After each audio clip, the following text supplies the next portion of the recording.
It's actually the worst anyone's ever peeled an orange. What are you doing? Ugh. What are you actually trying to do?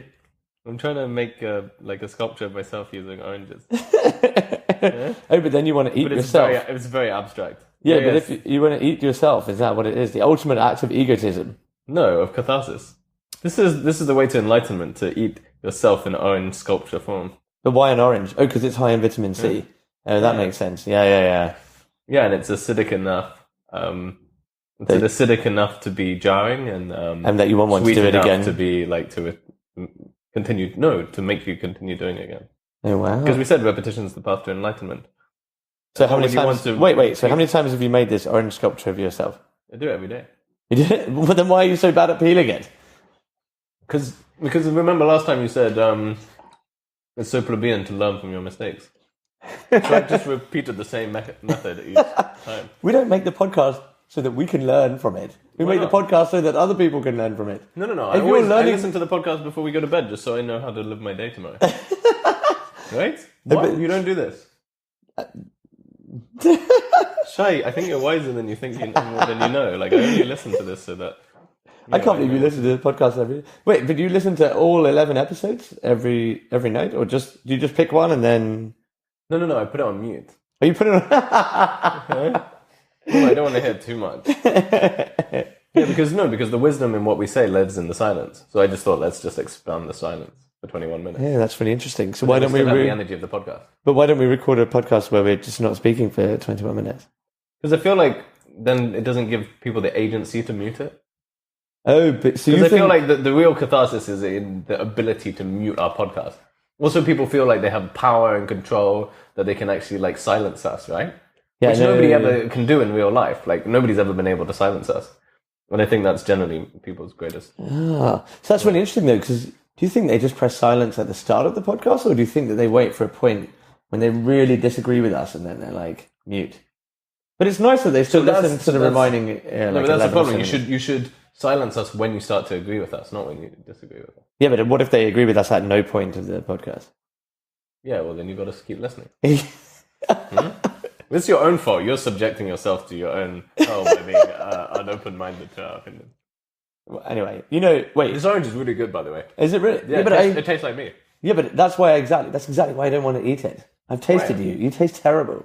What are you on about? Yeah. Man, I've been TripAdvisor rates me the highest thing. When was the last time? In South Kensington. Oh my. So that's quite interesting. So if you're eating an orange version of yourself, does that version contain a soul? Well, I don't... Like, it definitely does, but I just don't understand if there's a soul per segment or soul per orange. Soul per segment or soul per orange? Yeah, but we've already kind of, well... Yeah, but also, I mean, like, we just did a podcast on the soul. I don't care about this anymore. Yeah. But what I do care about is, during death... Yeah. Wait, should we do the introduction? Wait, this is recording?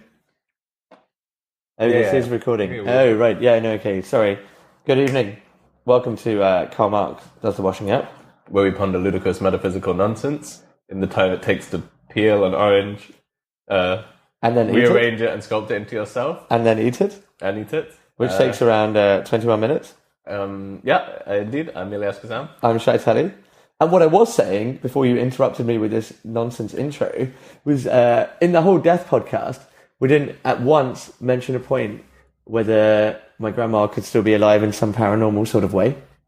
What do you mean? Yeah, we did. Like, the afterlife doesn't necessarily need to be in a separate place. Yeah, but I think... Oh, we were always talking about her manifesting as and we're talking about her manifesting in a different body or a different being or whatever. And I think a lot of people do see the afterlife as being in a different realm. Okay. But what do you think? Do you think the paranormal could actually be in a realm closer to reality or in this realm? Do you believe in spirits? In this realm, yeah. So... Actually, I'm going to have some of this orange. Yeah, the orange is good. Yeah, peeled this quite badly though. Yeah, it's really bad. But the more energy you exert to doing it, the closer you get to yourself. So I don't know. I'm like this. I am kind of with everything else. Well, actually, not really with everything else. But I just have no. You have no opinions on this. I'm just totally open to all of these ideas, But it does scare me, the idea that there's spirits, like things of people lurking around. Especially people that we may have never interacted with. Yeah. and they're just like watching us, Yeah. you know. And maybe that will cure our fear of intimacy, is because if we're like fine to be, we think we're fine alone, right? And we're relaxed when we're alone. But if we're actually like surrounded by spirits, then there's no reason for us to be more self-conscious when we're with other people.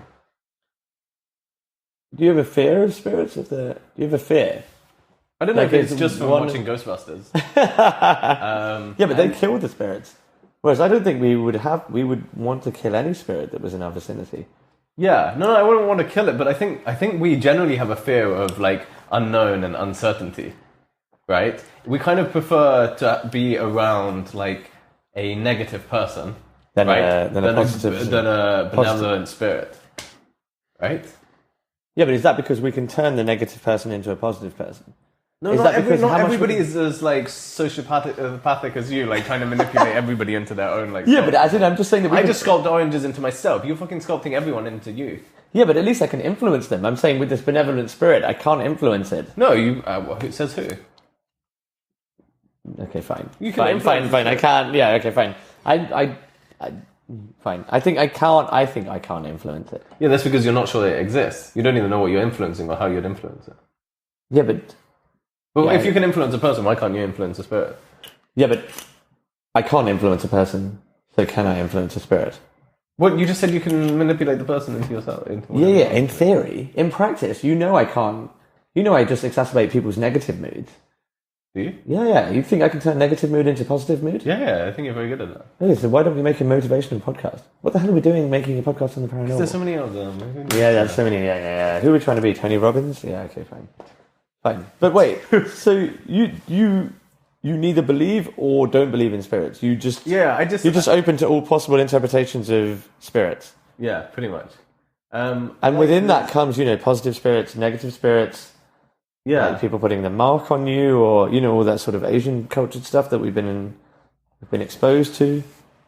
Putting their mark on you? What do you mean? Yeah. As in, like the curses and stuff. Yeah. Yeah, so that shit scares the crap out of me. And I think I don't really want to believe in it, and I don't think I do really believe in the spirits enough. The idea of a sort of person form in spirit form, like as in a ghost. So the reason why my but mother... I do think there's like things have energies and things emanate things like, and that this space as a whole holds like an essence, and in different parts of the space there's a different texture, a different feeling, a different essence. And I don't know, you could say that as a spirit. I mean, you can say the person has a spirit. So I'll counter that logic with something that I find quite logical. But the reason why my mother thinks that I'm unmarried, I'm like 28 and unmarried and of an Indian heritage, which is, insane. She thinks I'm unmarried because I'm quite fair-skinned, happen to be quite tall and whatever. She thinks someone put the mark on me when I was younger. Whoa, actually? And I'm destined to not get married. Yeah. Oh, really? Yeah, so if we counter the logic of what you just said in there, like that beautiful way in how potentially in the universe there is different essences and different spirits all within the same universe, how do you respond to that? Because it's something that my mum utters quite often, and I don't really know how to counteract it. Well, I would first ask, how many curses do you think? Because I got more problems than just that. Right? Because I don't know. I'm like, is that the only thing you've been cursed for? Because I think you've got other things that you... Well, I think my mum thinks that's, it's one overall course, and that's potentially the biggest ramification of it in her life. That you're not getting married? That I'm not getting married, yeah. Okay. Maybe it's like, there's probably the ghost of Tinder. Right? That allured you, the devil comes in... Yeah, I'm destined to forms, have right? one-date relationships for the rest of my life. Does your mum actually think this? Yeah. She's like, I don't know what it's called. It's like someone's put the black mark on me. Black, yeah. Yeah. Yeah. And I'm just like, how do I get rid of it? But she doesn't know how to get rid of it. But she definitely knows it's there. I mean, I guess a shower's a good start. No, right? I don't think it's really going to help. But it's not going to make it worse. Maybe that's why I hate showering. Because the spirit hates showering. Yeah. I mean, that, to be honest, that does work, right? Like, if the spirit gets in you and doesn't want to be showered, so then you don't shower, that's pretty much a sure fire that you're not going to meet a girl. Yeah. Right? That's very true. So the only way, so it's just quite a simple thing to break it. Like you're talking shower. about, you need to see a shaman or something to exercise the spirit. No, just have a shower. Yeah, no, that's very true, actually. Okay, fine. So Or why not? find the food that the spirit doesn't like and just keep eating that. Well, I mean, these oranges. Yeah, I don't think anybody likes that, but no human, no spirit. Yeah, but that's because it was sculpted in you and tasted of you. Yeah, I do usually quite like oranges. You do? Yeah. Do you not? Yeah. Yeah, but I've only eaten oranges that taste of me. Yeah, but okay, so I don't know. That is interesting. And there are some really, like, amazing kind of tribal ideas around spirits, right? And the thing is, I don't know if it's like good enough logic, but spirits are believed in so many parts of the world. And so many unrelated parts of the world, right? Yeah, exactly. Yeah. That have never had contact with each other. Yeah. And so there must be some sort of form or some kind of truth or idea to it, because they all kind of, everybody will have their different like idiosyncrasies on what spirits, and the forms of the spirit, and what constitutes a spirit. Yeah, right? But they generally seem to mimic some sort of similar idea. Yeah. And so why do we have this? Why in do we so many all- cultures? It's just that.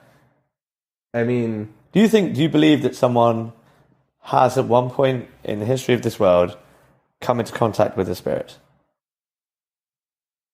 do I believe? Yeah. I think.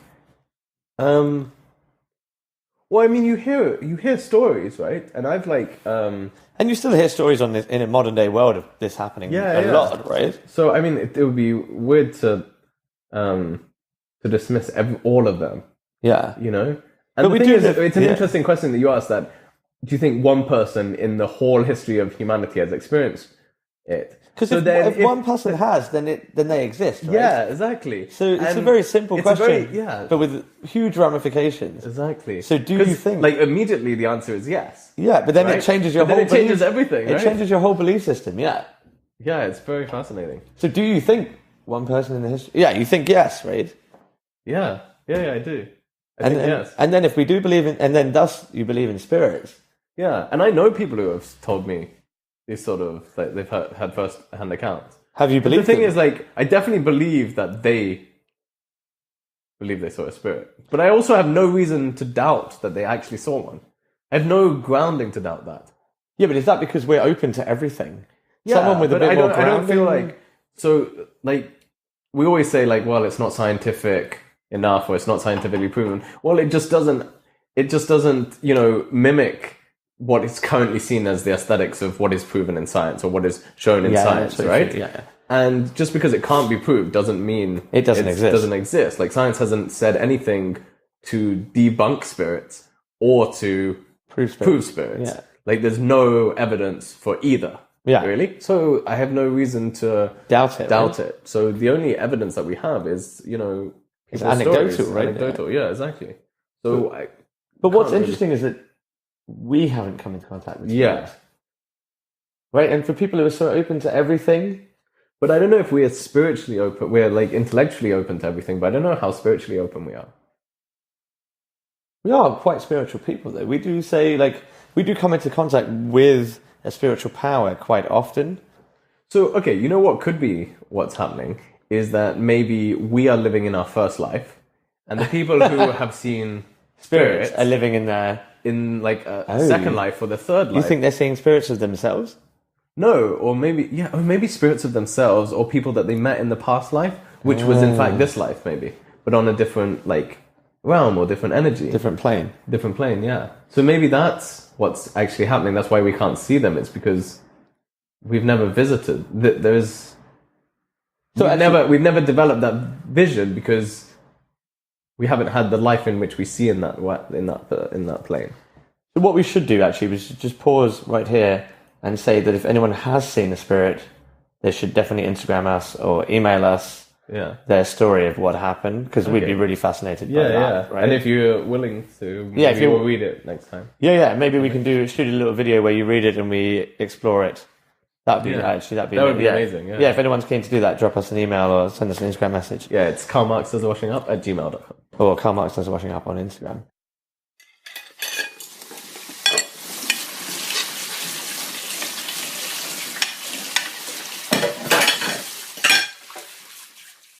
I just think it's